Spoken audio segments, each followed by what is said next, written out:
कि पारिवारिक मूल्य और हमारी जीवन शैली, ये विषय की जब बात आती है तब आपके मन में पहला प्रश्न ये उठता होगा कि ये तो साधु है, ये तो संत है और पारिवारिक मूल्य के बारे में किस प्रकार की बात करेंगे, और पहले तो कर पाएंगे या नहीं, और अगर करी भी तो भी इनको इस विषय पे बोलने का अधिकार है कि नहीं, क्योंकि हम तो परिवार छोड़ के आए हैं, हमारा अपना तो कोई परिवार है नहीं। लेकिन हम सत्शास्त्रों के अनुसार वसुधैव कुटुंबकम, मतलब पूरा विश्व हमारा परिवार है, इस भावना से जीते हैं और रहते हैं। लेकिन एक अच्छी बात, एक अच्छी कहानी आपको सुनानी है, आपको प्रतीति आएगी कि बात इस विषय पे समाज में विचरण करने वाले संत ज्यादा अच्छी तरह से कह सकते हैं, समझा सकते हैं। एक बहुत अच्छा पुस्तक $1 ट्रिलियन कोच लिखा गया है। पुस्तक का नाम है $1 ट्रिलियन कोच। इस पुस्तक में बिल कैम्पबेल नाम के एक कोच की बातें लिखी हैं। वे थे तो फुटबॉल कोच, प्रथम अपनी युवावस्था में वे फुटबॉलर थे, उसके बाद वे फुटबॉल कोच बने। लेकिन इस पुस्तक में यह बात लिखी है कि बिल कैम्पबेल ने सिलिकॉन वैली में, अमेरिका में आईटी कंपनी के एग्जीक्यूटिव्स को ट्रेनिंग दी है। अब ये बड़ी आश्चर्य की बात लगती है कि एक फुटबॉलर हो, फुटबॉल कोच हो, वो टेक कंपनीज के सीईओज और एग्जीक्यूटिव्स को कैसे मार्गदर्शन दे सकते हैं, क्या प्रेरणा दे सकते हैं, क्या तरकीबें सिखा सकते हैं, क्या कार्य पद्धति सिखा सकते हैं। लेकिन इस पुस्तक में $1 ट्रिलियन कोच, उसमें गूगल के एक जमाने के सीईओ और चेयरमैन एरिक स्मिथ ने अपना अनुभव बिल कैम्पबेल के बारे में लिखा है। गूगल कंपनी के senior vice president of products Jonathan Rosenberg, उन्होंने अपना अनुभव बिल कैम्पबेल के बारे में लिखा है। इस पुस्तक में लिखा है कि बिल कैम्पबेल एक फुटबॉलर, एक फुटबॉल कोच होने के नाते भी उन्होंने गूगल कंपनी के मालिक लैरी पेज को ट्रेन किया है और ऐसे कई सीनियर एग्जीक्यूटिव्स को ट्रेन किया है। उन्होंने फुटबॉल कोच होने के नाते भी एप्पल कंपनी के सीईओ और चेयरमैन और को फाउंडर स्टीव जॉब्स को ट्रेन किया है। तो ये बड़ी आश्चर्य की बात है कि एक फुटबॉलर, एक फुटबॉल कोच टेक कंपनीज के सीईओ और चेयरमैन और एग्जीक्यूटिव्स को क्या ट्रेनिंग देते होंगे, क्या कोचिंग देते होंगे, क्या सिखाते होंगे। क्योंकि वास्तव में तो दो फील्ड अलग रहते हैं। फुटबॉल एक अलग बात है, टेक कंपनी चलाना एक अलग बात है। लेकिन इसमें ये दोनों प्रतिष्ठित व्यक्तियों ने, एरिक स्मिथ जो सीईओ और चेयरमैन थे गूगल के एक जमाने में, और जोनाथन रोजनबर्ग जो सीनियर वाइस प्रेसिडेंट प्रोडक्ट्स थे, उन्होंने बात लिखी है कि बिल कैम्पबेल के साथ काम करते हुए हमें एक बात का पता चला, that to coach somebody, to advise somebody, you don't need to know the strategy of the company, the working system of the company. You only need to know the dynamics of the team players in the team. You only need to know the individual goals of the players in the team. You only need to know the overall goal of the team. मतलब एक बहुत अच्छी बात उन्होंने लिखी कि किसी को कोच करने के लिए सिर्फ आप उस व्यक्ति की प्रकृति और स्वभाव अगर जानते हो, जिस टीम में वे लोग सब काम कर रहे हैं, टीम डायनामिक्स, एक दूसरे के साथ किस प्रकार के टीम मेंबर्स के संबंध हैं, वो आप अच्छी तरह से जाने।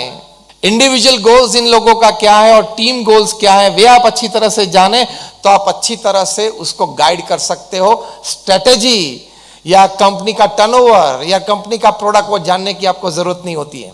उसी तरह आपको फैमिली वैल्यूज के बारे में बताने के लिए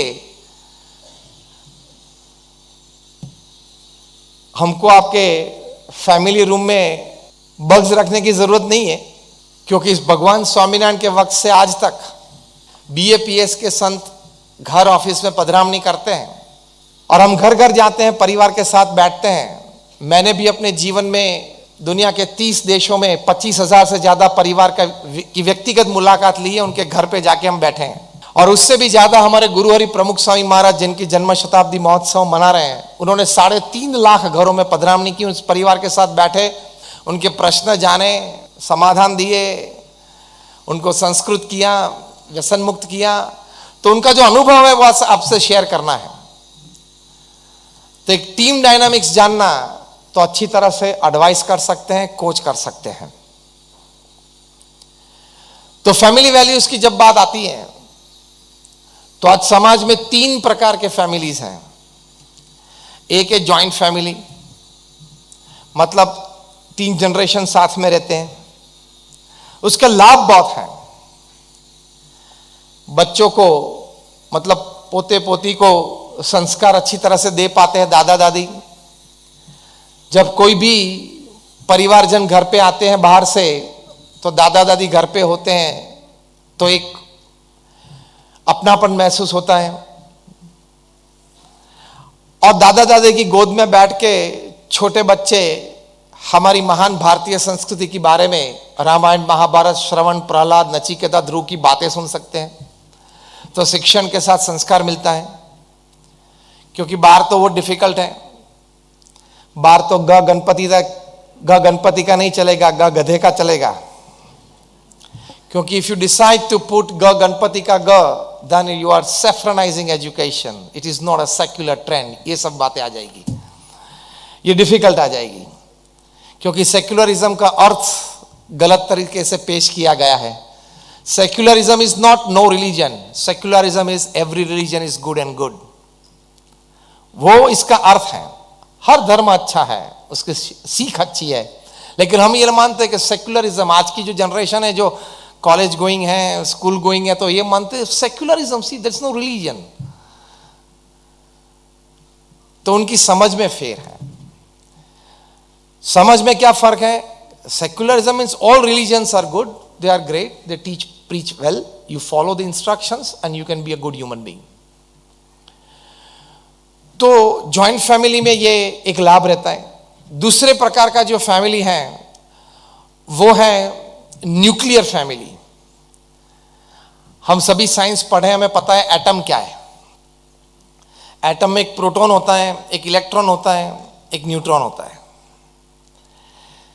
प्रोटॉन पॉजिटिव चार्ज है, अपनी ऑर्बिट में घूमता है। इलेक्ट्रॉन नेगेटिव चार्ज है, वो अपनी ऑर्बिट में घूमता है। और बीच में न्यूट्रॉन छोटा सा बैठा है, उसके पास कोई चार्ज नहीं है, कोई मूवमेंट नहीं है।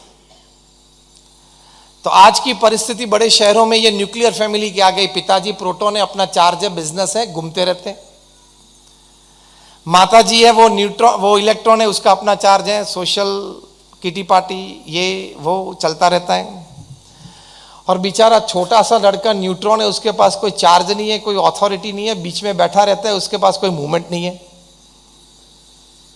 और आपको पता है ना, हम सब फिजिक्स पढ़े हैं, केमिस्ट्री पढ़े हैं, तो उसमें न्यूट्रॉन बीच में बैठा है, इलेक्ट्रॉन प्रोटॉन उसके आजू बाजू में ही घूमते हैं, लेकिन नजदीक नहीं आते। उसी तरह छोटे बच्चे को ये होता है कि प्रोटॉन इलेक्ट्रॉन घूमते रहते हैं, माता पिता आजू बाजू ही होते हैं, लेकिन पर्सनल टाइम नहीं देते हैं। ये आज की वास्तविकता है। और ये न्यूक्लियर फैमिली की ये व्यवस्था में आपका सांगली शहर भी शामिल है। हा? ये न्यूक्लियर फैमिली में तीसरे प्रकार का फैमिली है, वो बहुत डेंजरस फैमिली है, उसको बोलते हैं wired family. Everybody in the family is wired to their gadgets, not to the family member. इसको बोलते हैं वायर्ड फैमिली। गैजेट के प्रति ज्यादा प्यार है, गैजेट के प्रति ज्यादा समय देते हैं। ज्यादा प्यार है इसलिए बोल रहा हूं क्योंकि ज्यादा समय देते हो, दैट ऑटोमेटिकली प्रूव्स के ज्यादा प्यार है। As simple as that. Agree with me or not? हाथ तो कम ऊंचा करेंगे क्योंकि आपके छाती पे गोली चल रही है। तो ये वायर्ड फैमिली होता है कि गैजेट से ज्यादा प्यार रखने वाले बहुत बिजी रहते हैं गैजेट्स पे, पूरी दुनिया की चिंता लेके घूमते हैं। और अभी यूक्रेन की तो इतनी चिंता है कि अगर कोई व्यवस्था कर दे यहां सांगली से चार्टर फ्लाइट की, तो रशिया जाके पुतिन से मीटिंग करनी है और कुछ एडवाइस देनी है।